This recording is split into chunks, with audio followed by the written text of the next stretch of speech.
Salut! Si vous me suivez sur le blog, vous savez que je suis dans une démarche de réduction de déchets, que j'essaie d'être minimaliste et de consommer au maximum de façon responsable. C'est pourquoi vous trouverez désormais des articles et des vidéos sur ces sujets-là, avec des astuces, des conseils, les choses qui ont fonctionné pour moi et qui n'ont pas du tout fonctionné, des recettes végétaliennes, des revues sur des produits de marques que j'aime beaucoup et encore plein d'autres choses. Je continue toujours les vidéos de voyage, mais maintenant c'est avec Greg et donc on s'est créé une chaîne. Vous pourrez la retrouver dans le petit i. Entrons maintenant dans le vif du sujet de la vidéo du jour, mes 7 premiers pas vers la quête du zéro déchet. Donc comme je viens de le dire, c'est mes 7 premiers pas, puisqu'en fait il y aura d'autres vidéos, car au bout d'un moment on se dit bon ben ça va, on va continuer à réduire nos déchets. Mais voilà, je ferai une autre vidéo, là je veux juste vous présenter les 7 premières choses que j'ai appliquées pour réduire nos déchets. A savoir que les 7 pas là que je vais vous donner, on les a pas fait tous d'un coup, ça s'est fait petit à petit. Il y en a même, le premier, je l'ai fait limite, j'ai limite fait que celui-là pendant 2 ans avant de continuer, donc chacun à son rythme, pas de stress. Je vais vous présenter les pas dans l'ordre dans lequel on les a appliqués. Mais voilà, comme j'ai dit, chacun son rythme et chacun sa façon de faire, parce que déjà la première chose que je vais vous expliquer c'est valable pour les femmes et pas pour les hommes, donc voilà, chacun commence par ce qu'il veut, ce qui l'arrange, etc. La cup menstruelle, c'est la toute première chose que j'ai changé dans mon quotidien il y a maintenant 2 ans de ça. Avant j'ai utilisé des tampons pendant X années, facilement 10 ans. Et le problème c'est que ça a commencé à sérieusement m'irriter. À ce moment là j'avais vu un article sur une mannequin il me semble, qui avait dû se faire amputer d'une jambe à cause des tampons parce qu'elle avait eu le syndrome de choc toxique. Donc autant vous dire que entre mes irritations et ça, j'avais très envie d'arrêter les tampons. Et à la même période on entendait parler de plus en plus de la cup menstruelle. Du coup je m'étais dit pourquoi pas essayer. À savoir qu'on peut aussi avoir le syndrome de choc toxique avec la cup menstruelle. Bon, il y a beaucoup moins de chance, mais on peut aussi. De toute façon, je vous mettrai des liens en barre d'infos sur le syndrome de choc toxique et si je retrouve l'article sur la mannequin, comme ça si vous voulez en savoir plus, n'hésitez pas à aller voir. Donc dans la foulée, je m'étais commandé une cup de la marque Miluna il me semble. Ouais, il me semble que c'est ma première cup. Et direct ça a été le grand amour. J'ai eu quelques fuites au début, mais genre pendant 2 cycles après ça, nickel. À tel point que ça a complètement changé ma relation avec mes règles. Genre avant c'était oh non je vais avoir mes règles, mon dieu. Alors que maintenant c'est ouais, c'est pas grave, on s'en fout. Maintenant j'ai une autre cup depuis quelques mois que j'aime encore plus, même si la Milana était très bien, mais ça je l'aime encore plus, c'est la Lunéal ou Lunéalé, je sais pas trop comment on prononce, qui est fabrication française avec un silicone encore mieux. Je suis super fan de la cup, c'est vraiment un truc que je recommande à toutes les filles. Et si jamais vous n'êtes pas à l'aise avec la cup, le fait de mettre quelque chose dans votre vagin pour récupérer le sang, il existe maintenant aussi les serviettes hygiéniques Laval, qui sont aussi super bien, j'en ai essayé quelques-unes. Donc voilà, il y en a maintenant vraiment pour tous les goûts. Les meubles de seconde main. On a tous à un moment de notre vie acheté que des meubles, ou quasiment que des meubles d'un très grand suédois. Tous nos apparts ressemblaient à ce fameux magasin, limite, tellement qu'on achetait là-bas. Et c'est quelque chose qui a commencé à nous embêter à la maison. Se dire qu'on va chez des amis, qu'on se dit ah bah j'ai le même canapé, ah j'ai la même table, ah j'ai la même lampe. Au bout d'un moment, voilà quoi.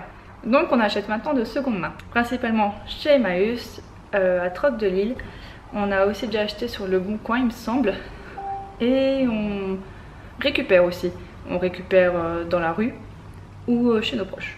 Après si on peut, il suffit juste de décaper le meuble en question, par exemple si c'est une vieille peinture ou s'il y a du vernis, puis on repeint selon nos goûts et puis voilà, ça nous fait un petit meuble tout neuf et que personne d'autre a. Et puis en plus d'avoir quelque chose d'unique, ça permet de réduire ses déchets, puisque à la place que les personnes jettent leurs vieux meubles et que nous du coup on va acheter des meubles neufs, et bah déjà le fait de revendre ces vieux meubles, ça ne fait pas de déchets parce qu'on les jette plus, et nous d'aller acheter des nouveaux meubles en arrêtant ça,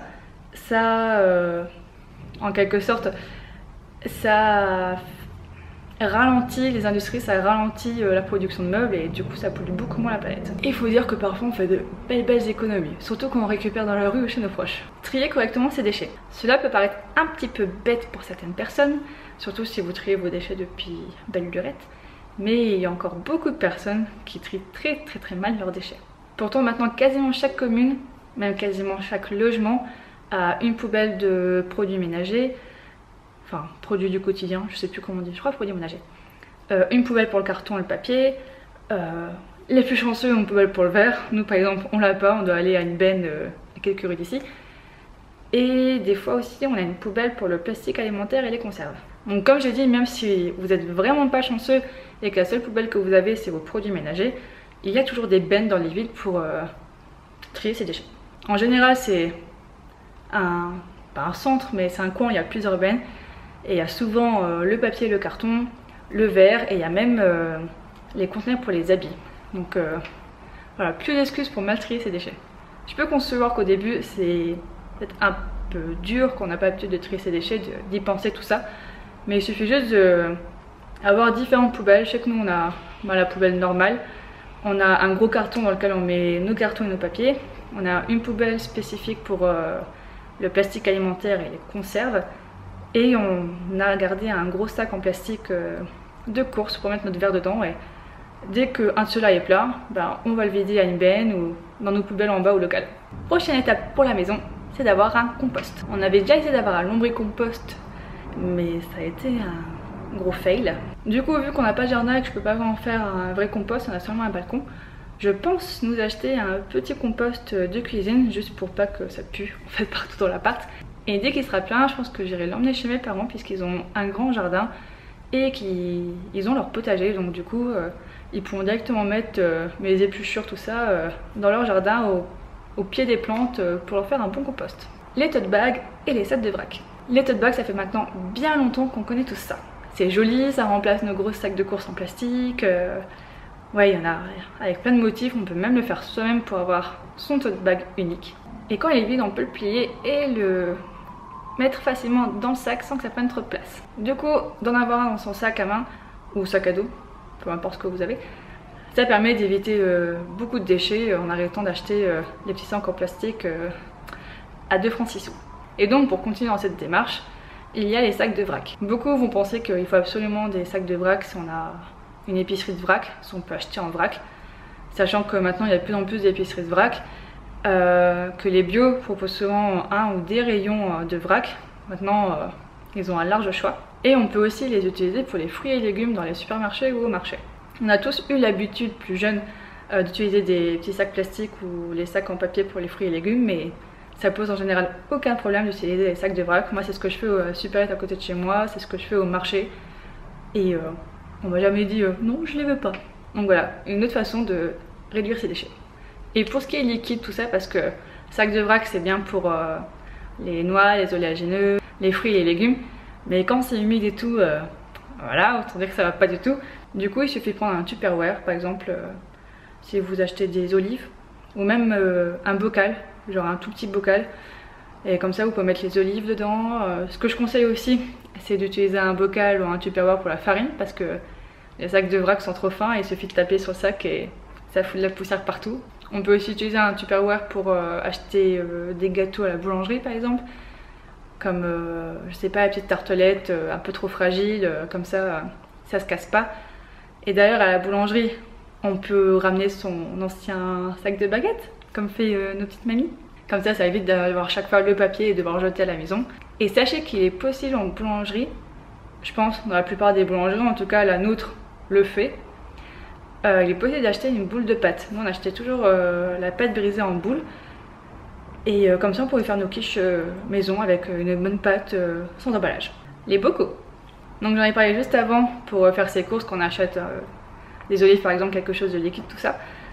Les bocaux, c'est top les bocaux, parce que déjà ça se recycle si jamais vous en avez pas besoin vu que c'est en verre. Et on achète, enfin on peut acheter plein de choses en bocaux comme les pois chiches, les olives encore une fois, les haricots rouges. Et il suffit de récupérer ces bocaux, de bien les nettoyer et ça peut vous faire le stockage pour ranger tous vos ingrédients achetés en vrac. Donc déjà vous n'avez pas besoin d'acheter de bocaux, Même si moi j'en ai acheté plein et surtout des gros pour ranger mes aliments. Mais vous pouvez faire du recyclage, c'est encore mieux. Et ça fait super joli dans la cuisine. En tout cas moi je trouve que c'est super joli dans la cuisine. Le petit conseil que je peux vous donner à propos de ça, c'est de les mettre par exemple sur une desserte. Nous c'est ce qu'on a fait.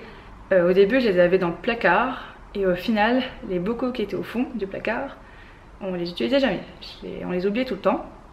Alors que là sur la desserte on a une vue d'ensemble, on voit à peu près tout. Et du coup il n'y a jamais un ingrédient qu'on oublie de manger ou qu'on oublie d'utiliser. Même si ce sont des ingrédients secs et qui vont normalement pas pourrir, et ben on ne les oublie pas et ouais, je trouve ça tout simplement joli. Cuisiner.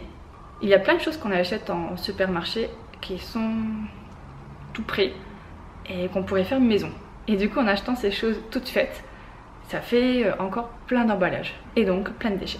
Peut-être que vous vous dites que vous n'êtes pas un grand cuisinier ou que vous n'avez pas des heures à passer dans la cuisine, mais il est possible de cuisiner plusieurs choses qui sont faciles à faire et plutôt rapides.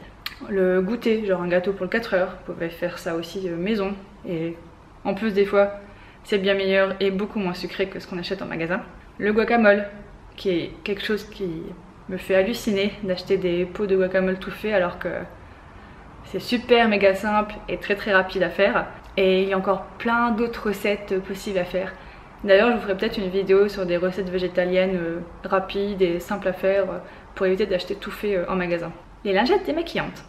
Je pense qu'on est d'accord pour dire que ça et les cotons, ce sont deux choses qui font énormément de déchets. Il existe maintenant des cotons en tissu que j'ai utilisés pendant un bon moment et où il suffisait juste de mettre du produit démaquillant dessus et de se démaquiller le visage.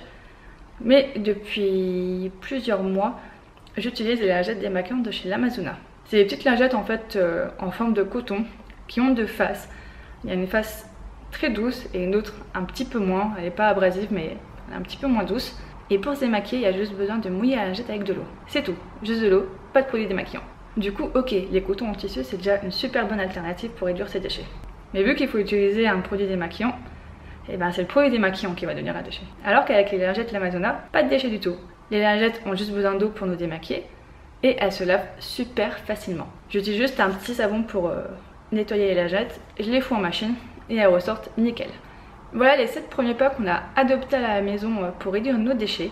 Et je vous jure que si on a pu le faire, vous pouvez le faire aussi. Ces 7 choses qu'on a changé de notre quotidien pour réduire nos déchets ont été finalement super faciles à mettre en place. C'est vrai qu'au début on peut être un peu effrayé, on va se dire oula j'y arriverai jamais. Mais en fait c'est juste une question d'habitude, surtout pour les 7 là. Ça a vraiment été facile. Comme j'ai juste une question d'habitude de mettre ça dans la routine. Mais après je dis pas qu'il y a des choses qui sont plus difficiles à mettre en place. Et ces choses là, elles feront partie de la prochaine vidéo. Mais comme je le disais en début de vidéo, chacun son rythme. Pas de stress, le principal c'est d'essayer et de faire quelque chose pour sauver notre planète. J'espère que cette vidéo vous a plu, qu'elle vous a donné des idées pour réduire vos déchets ou qu'elle vous a donné juste envie tout simplement de réduire vos déchets si vous ne l'aviez pas encore fait. Dites-moi s'il y a des choses que vous faites déjà à la maison et qui par exemple ont été un obstacle pour vous ou que comme nous vous avez facilement changé cette habitude là dans votre quotidien. Moi je vous fais d'énormes bisous et puis je vous dis à la prochaine dans une nouvelle vidéo. Bye!